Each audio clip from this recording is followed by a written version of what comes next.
Hi folks, hope you're okay. I'm just going to make a quick video. It's very late. It's 3 minutes past 1 here in UK, but I just felt I had to make a video on this. I want to just turn to Matthew chapter 24, particularly verse 34. But a young apologist at Speaker's Corner asked me, what does this generation mean? And so it got me thinking. So you go to Matthew 24. Atheists and skeptics said Jesus got this wrong, this prophecy wrong. So let's go to Matthew 24, get it in context. And Jesus went out and departed from the temple, and his disciples came to him for to show him the buildings of the temple. And Jesus said unto them, See ye not all these things? Verily I say unto you, there shall not be left here one stone upon another that shall not be thrown down. And as he sat upon the Mount of Olives, and the disciples come unto him privately, saying, Tell us, what shall these things be? And what shall be the sign of the coming at the end of the world? And Jesus answered and said unto them, Take heed that no man deceive you. For many shall come in my name, saying, I am the Christ, and shall deceive many. And ye shall hear of wars and rumours of wars. See that you be not troubled, for all these things must come to pass, but the end is not yet. For nation shall rise against nation, and kingdom against kingdom, and there shall be famines and pestilence and earthquakes in divers places. All these are the beginning of sorrows. Then shall they deliver you up to be afflicted, and shall kill you, and shall be hated of all nations for my name's sake. And then shall many be offended, and shall betray one another, and shall hate one another. And many false prophets shall rise, and shall deceive many. Because iniquity shall abound, the love of many shall wax cold. But he that shall endure to the end, the same shall be saved. And this gospel of the kingdom shall be preached in all the world for a witness unto all nations, then the end shall come. When you therefore shall see the abomination of desolation spoken of by Daniel the prophet stand in the holy place, whosoever readeth, let him understand, that let them which in Judea flee into the mountains, let him which is on the housetop not come down to take anything out of his house, neither let him which is in the field return back to take his clothes. And woe unto them that are with child, and to them that give suck in those days. But pray ye that your flight be not in the winter, neither on the Sabbath day, for then shall be great tribulation, such as were not seen since the beginning of the world to this time, nor to ever will be. And except those days should be shortened, there should no flesh be saved, but for the elect's sake those days shall be shortened. Then if any man shall say unto you, Lo, here is Christ, or there, believe in it. For there shall arise false Christs and false prophets, and shall show great signs and wonders, inasmuch that, if it were possible, they shall deceive the very elect. Behold, I have told you before. Wherefore, if they shall say unto you, Behold, it is in the desert, go not forth. Behold, he is in the secret chambers, believe it not. For as the beginning cometh out of the east, for as lightning cometh out of the east, and shineth even unto the west, so shall also the Son of Man be. For whatsoever the carcass is, there will be the eagles be gathered together. Immediately after the tribulation of those days shall the sun be darkened, and the moon shall not give her light, and the stars shall fall from heaven, and the powers of the heavens shall be shaken. And then shall appear the sign of the Son of Man in heaven. And then shall all the tribes of the earth mourn, and they shall see the Son of Man coming in the clouds of heaven with power and great glory. And he shall send his angels with a great sound of a trumpet, and they shall gather together his elect from the four winds, from the one end of the heaven to the other. Now learn a parable of the fig tree.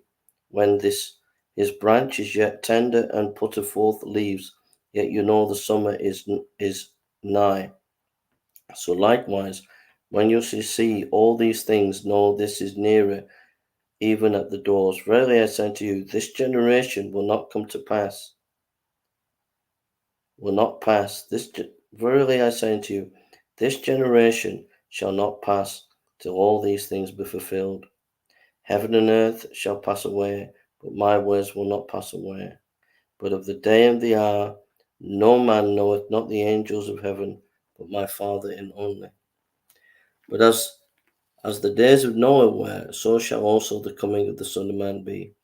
As in the days that were before the flood, they were eating and drinking and marrying and giving in marriage until the day that Noah entered into the ark, and know not until the flood came and took them away. So shall also the coming of the Son of Man be. Then shall two be in the field, and the one shall be taken and the other left. Two women shall be grinding at the mill, one shall be taken, another left. Watch therefore, for you know not what the hour the Lord cometh.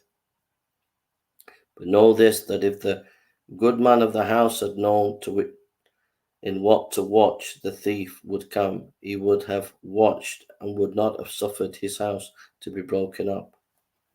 Therefore be also ready, for in such an hour as you think not the Son of Man cometh, who then is faithful and wise servant, whom his Lord hath ruler over his household to give them meat in the due season.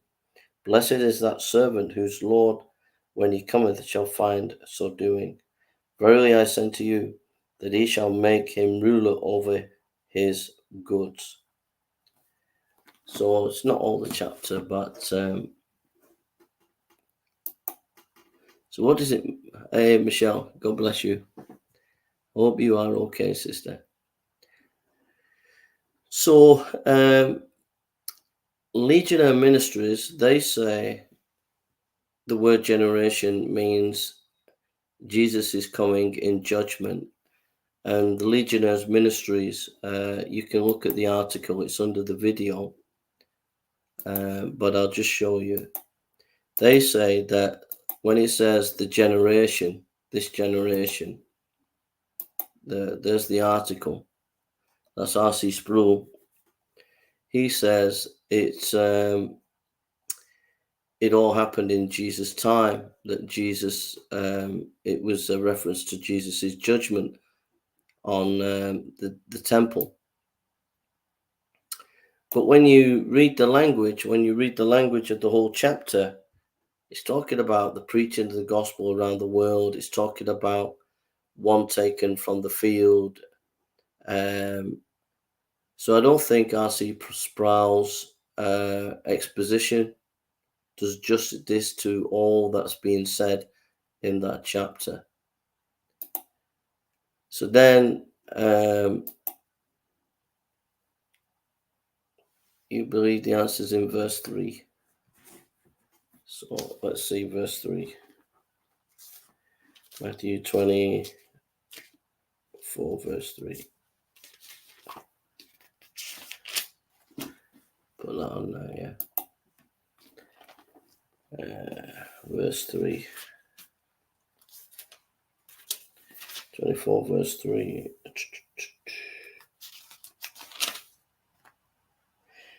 And he sat upon the Mount of Olives, and the disciples came to him privately, saying, Tell us, what shall these things be?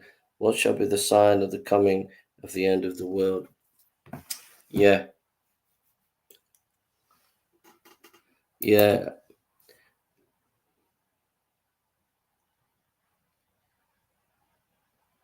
Yeah. Yeah.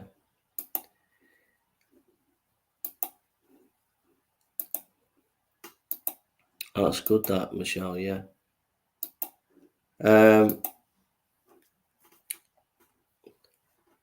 So it seems, looking at so here you've got different translations. Verily I say unto you, this generation shall not pass till all these things be fulfilled. I tell you the truth, this generation will not pass away until all these things take place. Truly I say unto you, this generation will not pass away until all these things. So the word generation, it can mean 40 years, but it can also mean like a generation like the time of Noah. It can mean that. So reading the chapter in its context, it seems to be that the word generation has a lot longer history, as I think Michelle is alluding to as well. In other words, it's from now till the generation is from Christ's time to Christ coming back. It's that generation. It's an evil generation. So if you go on this channel, you get this website here, you get this generation will not pass away. To which generation is Jesus referring? This is discussed in more detail below because of one of the possible meanings of this generation is used by Petrus to justify interpretation. And so there's different views there.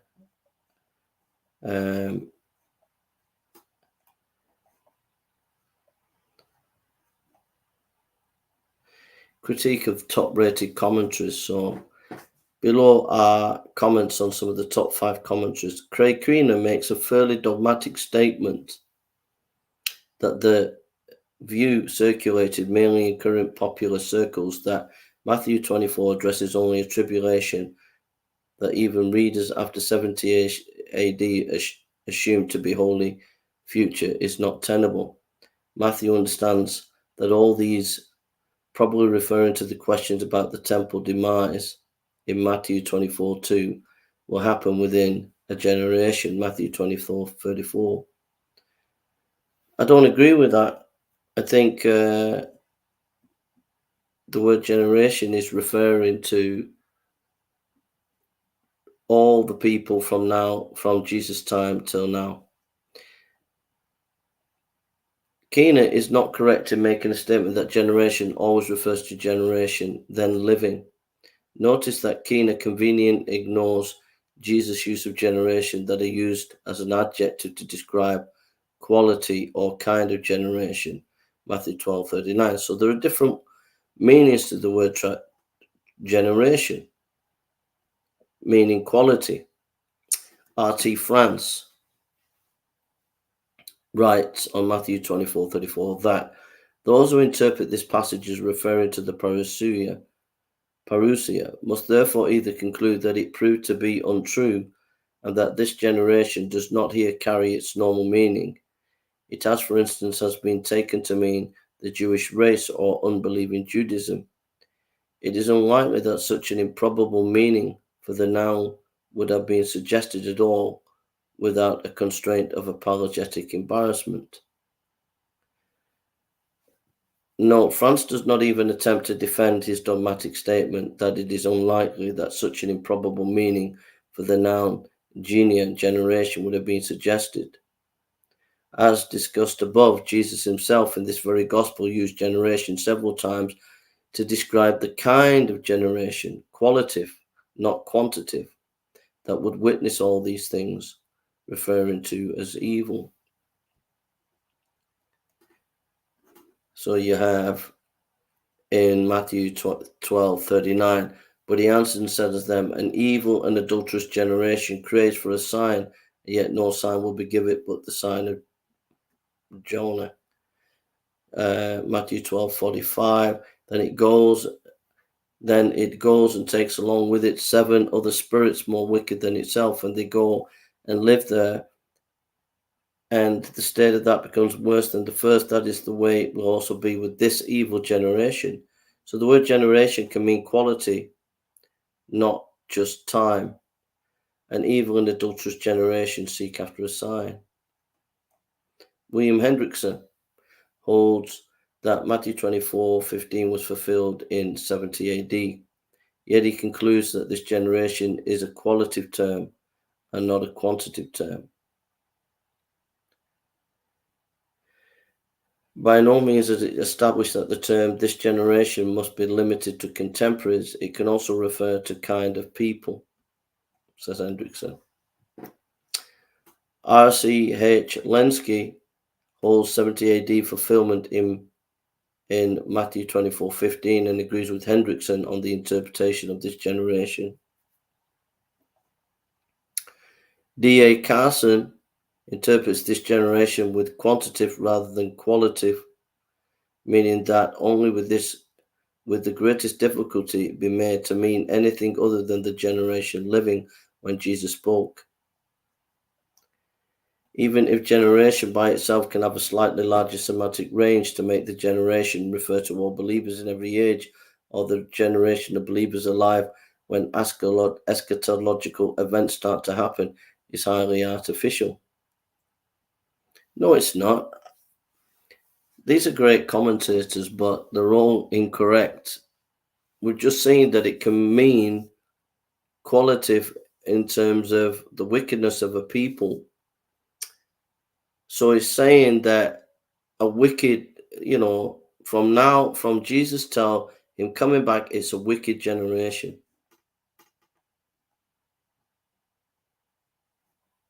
Leon Morris on this generation, on the surface of it, the meaning is that he will be returning in glory during the lifetime of the people living. And indeed, some exegetes hold to this view, claiming that Jesus thought that he would appear on earth not so long after his death, perhaps at the fall of Jerusalem, to usher in the end of the world, which of course means that he was mistaken. In view of the fact that 2 sentences later he says that he does not know when it will occur, this appears to be an erroneous interpretation of the words. A better view is that all these things refer to the distress indicated from verse 4 to 28, which must occur before Jesus comes again, but which does not mean that his coming will follow immediately. A difficulty with this view is that it is not easy to see why all these things should include the events of Matthew 24, 4 to 28, but not to those of Matthew 24, 29 to 31. So others have suggested that generation is the Jewish nation. It means not just the first generation after Jesus, but all generations of Judaism that reject him. Schweizer, page 458. Also, Ryle, Hendrickson, and others, and point to this continuation through the centuries. Others think that it refers is to human race, but this view has little to be said for it. We should notice that the Old Testament, the term is sometimes used for a kind of person, as when we read of generation of the righteous, the generation of those who seek him. For passages like this, some have taken Jesus to mean that the church. No, Jesus was not addressing the church, but Jews. The church did not even exist at this time. Will survive to the end. But the term is used also of the wicked, as when the psalmist prays, "Guard us ever from this generation." If this is its meaning, Jesus is saying that this kind of person, this generation, will not cease until the fulfillment of his words. It is perhaps relevant to notice that a little earlier Jesus said of the people to whom he was speaking, "You killed Zechariah," a statement that implies the solidarity of the race through the years. So Morris is more closer to the view of it's a qualitative description of the wickedness of the people, and that would stretch to the future. I'll put these thoughts on.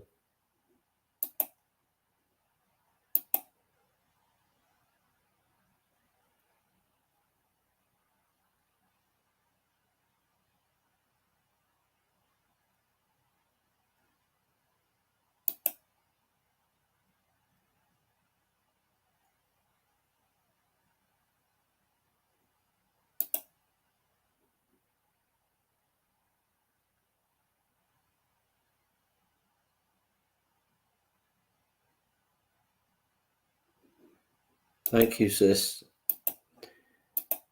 So there we are. That's Michelle sharing there. Thank you, Michelle. Have you got anything else to share? So I hope that's a help. So basically, we disagree with Legionnaire Ministries, though we respect Legionnaire Ministries. And quite a number of commentators would disagree. The psalm, it seems to be referring to the people from the time of Jesus to our time. a wicked people. And it's not stretching it to say that's what it means. And as Michelle pointed out in verse 3 of 24, that kind of clinches it, really. It kind of like makes it clear what the whole chapter's about. It's not just about Jerusalem. It's also about the fall of Jerusalem. It's also about the future coming of the Lord. So it's late here. It's 1:24 in the morning, so I need to get going. But I just thought I'd do this for anybody struggling with this topic. There's a couple of links under the video where you can get some resources. There's the Legionnaire Ministries article, but then there's the articles on the other site that I put as well, which is very helpful, very informative. So I'm going to go. It's late. Michelle, thank you very much. I hope you and your family are okay. And I'm going to go in a minute. If you want to say anything or write anything else, just feel free.